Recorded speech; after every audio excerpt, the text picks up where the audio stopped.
अस्सलाम वालेकुम friends, welcome to my channel इत्तज़ा टेक्निकल सोल्यूशन। जी मेरे दोस्तों, हमारे पास ये नॉक्स कंपनी का 8 किलोवाट का इन्वर्टर है।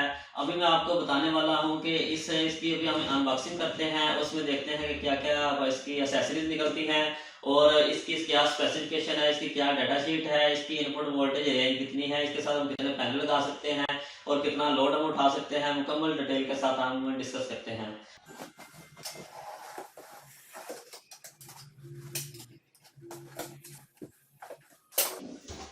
जी ये देखें जी, ये इसकी मुकम्मल एक्सेसरीज है। जब आप इसको ओपन करेंगे तो इसमें ये चीज़ें इसमें निकल चाहिए। ये इसके पावर केबल के ग्लैंड हैं ये वाले, ठीक है, जिसके अंदर केबल गुजर के आप इन्वर्टर के अंदर लगा सकेंगे, ठीक है। और ये इसका हैवी किस्म का एक स्टैंड है, इसका हैंगर है जिसके ऊपर आपने इस इन्वर्टर को हैंग करना है। ये वाला ये देखिए, बहुत ही अच्छी क्वालिटी का, बहुत ही हैवी किस्म का जो है ना इन्होंने हैंगर रखा हुआ है इसके अंदर, ठीक है। तो एक ये चीज़ है, ये है, बाकी ये इसकी स्पोर्टें हैं, ठीक है। और इस के अंदर इसका यूज़र मैनुअल है, ठीक है। और इसकी ये कम्युनिकेशन की केबल निकलती हैं, ये वाली डाटा केबल है ये वाली, ठीक है। और इसके ये MC4 कनेक्टर है ये वाले, जिसके साथ आपने स्ट्रिंग्स की केबल वगैरह लगानी है। ये डबल आउटपुट वाला इन्वर्टर है, ठीक है। और ये भी इसको जो है ना वो पैरेलल करने के लिए इस तरह, यानी कि वो आपस में जो है ना करने के लिए, सिंक करने के लिए ये वाली केबल इस्तेमाल होती है, ठीक है।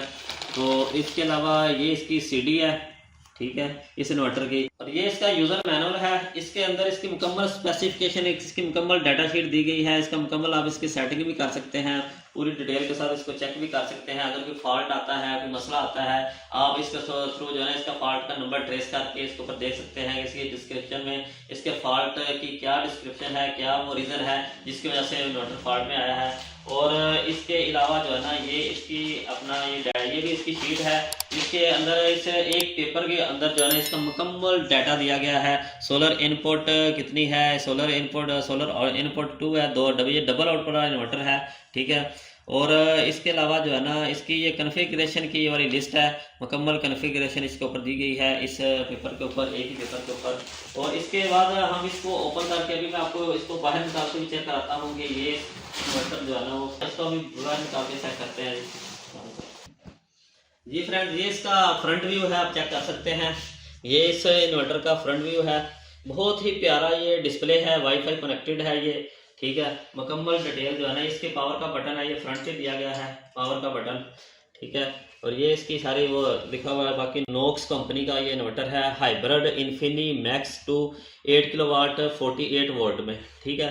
ये 4 बैटरी वाला इन्वर्टर है। ये नेट मीटरिंग भी करेगा और इसके साथ बैटरी भी लगा सकते हैं।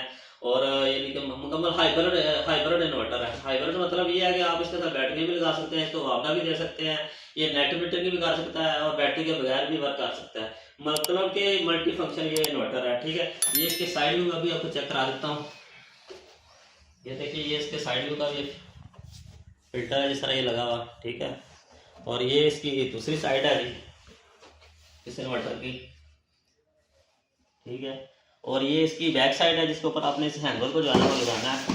ये वाला इसका हैंगर है जिसके ऊपर आपने इसको लगा के इसको जो है ना वो हैंग करना है दीवार के साथ, ठीक है।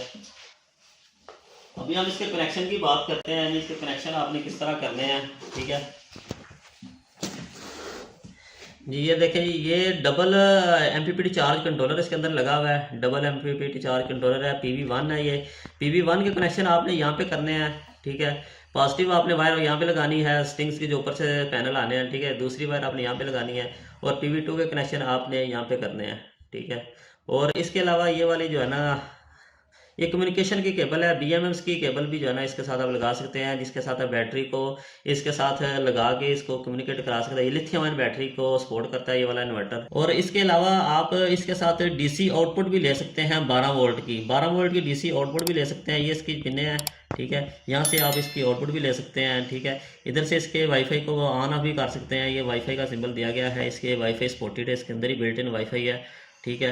और इसके अलावा जो है ना यहाँ से आप इसको रिमूव कर सकते हैं, ठीक है, बिफोर इंस्टॉलेशन केबल ग्लैंड, ठीक है। इधर जो मैंने आपको ग्लैंड दिखाए हैं, ये वाले ग्लैंड है, ठीक है। ये वाले ग्लैंड जो है ना आप यहाँ पे लगा सकते हैं। इसको अगर हम ओपन करते हैं तो ये से देखें जी, एसी इनपुट की सप्लाई यहाँ से आप दे सकते हैं इसको, ठीक है। एसी इनपुट की सप्लाई आप यहाँ पे दे सकते हैं और एसी आउटपुट की सप्लाई आपने यहाँ से लेनी है, ठीक है। और इसके अलावा जो है ना आपने इसके साथ जो लोड लेना है उसके भी मैं आपको दिखा देता हूँ। ये बैटरी के कनेक्शन आपने यहाँ पे देने लगाने हैं, इसके भी ग्लैंड दिए गए हैं ये वाले, ठीक है। ये भी इसके इनके ऊपर आप लगा के जो है ना ये लोड भी ले सकते हैं, बैटरी का कनेक्शन भी सारे कर सकते हैं मुकम्मल ही। इसको ओपन करने के लिए जो है ना सबसे पहले आपने इसकी ये फ्रंट साइड को ओपन करना है यहाँ से, ठीक है। ओपन करके आपने इसके कनेक्शन जो है ना बैटरी के एसी इनपुट वोल्टेज और एसी आउटपुट के जो है ना आपने कनेक्शन है यहाँ पे देने हैं इसके, ठीक है। ये डबल आउटपुट है इसकी, ठीक है। एक हैवी लोड एक नॉर्मल लोड, दो आउटपुट आप यहाँ से ले सकते हैं और एक आपने इसकी वापडा की सप्लाई देनी है यहाँ पे। अच्छा, ये इन्वर्टर सिंगल फेज इन्वर्टर है, ठीक है। इसके साथ इसको आप बैटरी के साथ भी ऑपरेट कर सकते हैं, 4 बैटरियां आप इसके साथ लगा सकते हैं। 48 वोल्ट आपने इसको देने हैं और 12 वोल्ट की एक बैटरी होती है और दोनों 4 बैटरी के कनेक्शन आपने सीरीज में करने हैं। सीरीज में करने से बैटरी के 4 बैटरी के कनेक्शन सीरीज में करने से 48 वोल्ट आपके बन जाएंगे। 48 वोल्ट की सप्लाई आपने यहाँ पे देनी है बैटरी की, ठीक है। अभी हम इसकी डाटा शीट की तरफ बढ़ते हैं कि इसकी डाटा शीट के ऊपर इसकी क्या स्पेसिफिकेशन दी गई है, ठीक है। अभी मैं आपको इसकी डाटा शीट चेक कराता हूँ, इसके ऊपर इसकी मुकम्मल डिटेल दी गई है जी। ये देखें, ये इसकी डाटा शीट है, ठीक है। साइड पे इसकी डाटा शीट है, स्पेसिफिकेशन मुकम्मल डाटा दिया गया है। Hybrid इन्फिनी max 2 8 kilowatt 48 volt twin जो है ना डबल आउटपुट वाला ये इन्वर्टर है, डबल स्टिंग है इसकी, ठीक है। और ये इसकी रेटेड पावर है 8000 वाट, ठीक है।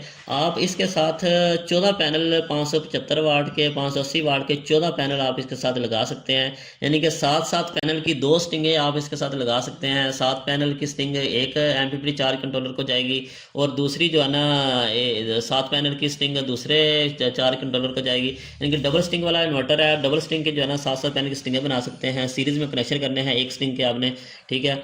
और इसके अलावा जो है ना इसकी DC इनपुट जो है ना 48 वोल्ट बैटरी 4 बैटरियाँ लगा सकते हैं 48 वोल्ट की, 12 वोल्ट की 4 बैटरियाँ। अगर लिथियम आयन बैटरी लगानी है 48 वोल्ट की एक बैटरी लगेगी इसके साथ, ठीक है। AC आउटपुट इसकी 230 वोल्ट AC है।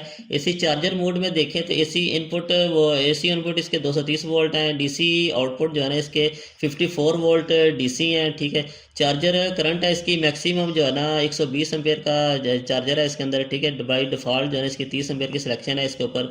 AC आउटपुट 230 वोल्ट AC है, ठीक है। सोलर चार्जर मोड में अगर देखते हैं तो रेटेड पावर इसकी जो है ना डबल ये स्टिंग्स है, 4000 वाट की एक स्टिंग है, मतलब कि 2 स्टिंग है इसकी, 4000 वाट की एक और 4000 वाट की दूसरी जो है ना, दोनों जो है ना 8000 वाट बनते हैं। नॉमिनल ऑपरेटिंग वोल्टेज की बात करें तो ये हैं 240 वोल्ट DC, ठीक है। 240 वोल्ट जो है ना आपने इसके जो है ना पावर देनी है जब इसने ऑन होना है 240 वोल्ट पे, ठीक है। और इसके अलावा मैक्सिमम सोलर वोल्टेज जो है इसके वो 500 वोल्ट हैं, 500 वोल्ट से ज़्यादा आपने इसको वोल्ट नहीं देने, ठीक है। और MPPT वोल्टेज रेंज इसकी है 90 से लेके 450 वोल्ट DC, यानी कि एक स्ट्रिंग के अगर आपने वोल्टेज इसको देने हैं तो वो 90 से ऊपर होने चाहिए और 450 से कम होने चाहिए, ठीक है। एक स्ट्रिंग के वोल्टेज इसी रेंज में आपने इसको वोल्टेज देने हैं। एक साइड पे वोल्टेज जो देने हैं वो नीचे जो MC4 कनेक्टर मैंने आपको दिखाया वहाँ पे आपने इसके 2 स्ट्रिंगों के वोल्टेज देने हैं, ठीक है। ये थी इस इन्वर्टर की सारी डाटा जो कि मैंने आपको सारी डिटेल से बता दिया गया है, ठीक है। आप इसके साथ नेट फिल्टरिंग भी कर लें, बैटरी लगा लें ना लगाएं, ठीक है। हाइब्रिड के तौर पे आप इस्तेमाल करें, मुकम्मल डिटेल जो मैंने आपको बता दी है। ये नोक्स कंपनी का बहुत ही अच्छी क्वालिटी का इन्वर्टर है, ठीक है।